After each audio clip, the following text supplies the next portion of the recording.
Hey there folks, Rel here. In this episode we'll be taking a look at the Eidolon battle rifle, which is a VS weapon available to the engineer and the heavy assault classes. Since this is my first weapon review, here's how things are going to go.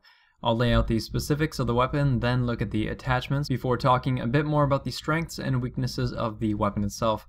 Lastly, I'll be uploading another video using the weapon just in its entirety, and there will be a link to that at the end. So if you want to see what the weapon is really capable of, you can switch over and take a look. All battle rifles are semi-automatic, meaning every time you click, you fire off a single round. No matter how fast you click the trigger though, it will only fire up to 331 rounds per minute, which is only a little bit faster than how the Lasher fires. The Eidolon has a 20 round clip with 100 spare ammo, and if you have a round in the chamber, the Eidolon reloads in 2.3 seconds, but if the clip is empty, it reloads in 3.4 seconds. The Eidolon deals 250 damage within 10 meters and a minimum of 167 damage at 125 meters, meaning that you can take any standard infantry in just 4 body shots, and theoretically, given the rounds per minute, that means that you can take someone out in under a second, but that probably won't ever happen just because of how things really work. I'm going to give the Eidolon a moderate time to kill, not because it is a weak weapon statistically, but because you need to let the weapon return to center to be truly effective, and it could be very, very powerful or very bad depending on how it's used. The hipfire accuracy of this weapon is not very good, and putting bullets on the target is especially difficult because it is a single shot weapon. And if you ever tried to hipfire a shotgun with slug ammo in close quarters, you probably know what I'm talking about.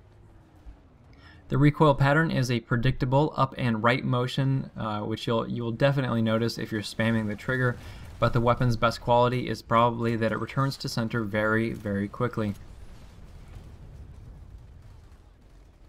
Aiming down sights gives you amazing accuracy. Just from testing, I haven't really been able to see where the gun starts to become inaccurate. It's dead on. Less than a second after you fire, your gun returns to center, meaning you get another perfectly accurate shot again. And really, that's the best way to use this weapon. It's you fire off a shot and then you let it recenter. Very, very important. The most detrimental thing about this weapon is that it has a slow bullet speed, so the projectile velocity follows that of other lower velocity sniper rifles, so you have to lead your targets a good amount at range, and even at closer distances there is a noticeable delay. As far as attachments go, I did a lot of testing, and I could have put all the long boring clips of me shooting at the wall in here, but I decided to just cut to the chase instead. It can be fitted with a compensator, suppressor, and a flash suppressor, as well as a flashlight, laser sight, and a standard forward grip. Now this is going to sound biased, but I've come to the conclusion that the compensator and forward grip are about worthless on this weapon.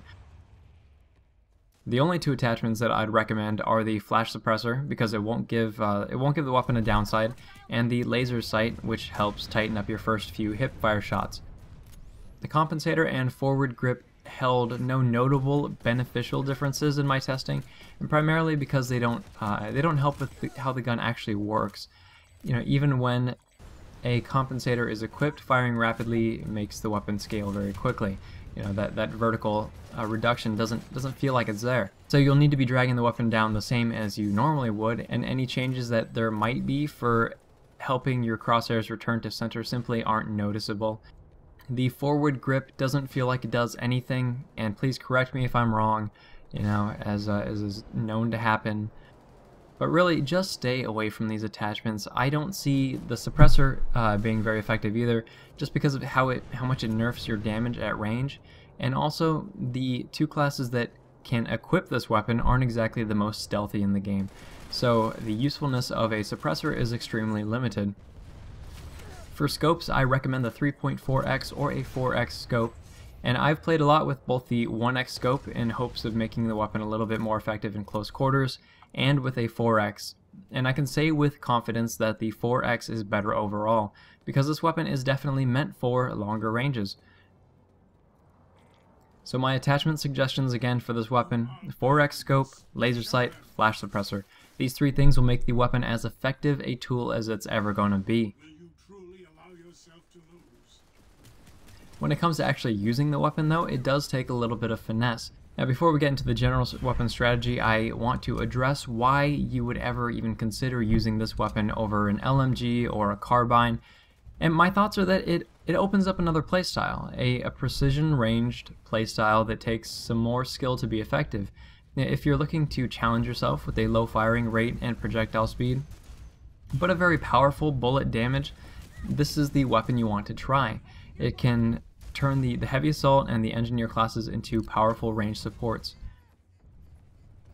So if you are still interested in using this weapon, here are some general strategies. Firstly, use it as a heavy assault. I had success with the engineer class, but I feel that carbines they're more well-rounded, even at range. Just given the class's vulnerabilities and its strengths, it doesn't make as much sense. Whereas on a heavy assault, the shield can make up for the weaknesses that the Eidolon has in close quarters engagements. And from my experience, it just feels really, really good all around. Like I mentioned earlier, to keep the weapon as effective as possible, you fire off a round, then you wait for the scope to return to center, and then you fire another. Remember to lead your targets a bit. Since this thing is like a mini sniper rifle, the bullets travel very slowly. And stay away from close quarter situations if you can help it.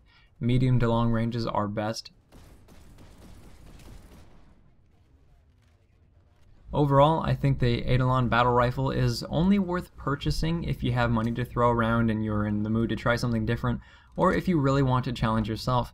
And I'd argue that this weapon is actually a little bit underpowered compared to the weapons that are available for both the engineer and the heavy assault classes, but it does have a niche in a role that isn't quite filled for this class. I currently use this on my heavy assault, and I do very well, and as you may notice in some of the video, but it definitely takes getting used to. But that about wraps things up. I hope this has been helpful and not too confusing. I would like to do more weapon reviews in the future, so tell me what you'd like to see in them. I can't do them too often because I don't have a lot of weapons unlocked, and I'd much rather spend station cash than certs on them, because certs are, they're hard to come by. Currently I'll be unlocking a new weapon every 2 months by myself, which isn't very quick, but if there is a particular weapon that you'd like to see reviewed, kind of contribute to the community, I have set up a page for donations. If you drop $10 on a weapon, that'll let me buy the station cash so I can then buy the weapon, and it'll give me a little left over so I can unlock more weapons more quickly. Just make sure you put a comment on the donation form just saying what weapon you want to see reviewed, and you can find a link to the donation page in the description below. And that is about it. Thanks very much, folks. We're all signing off.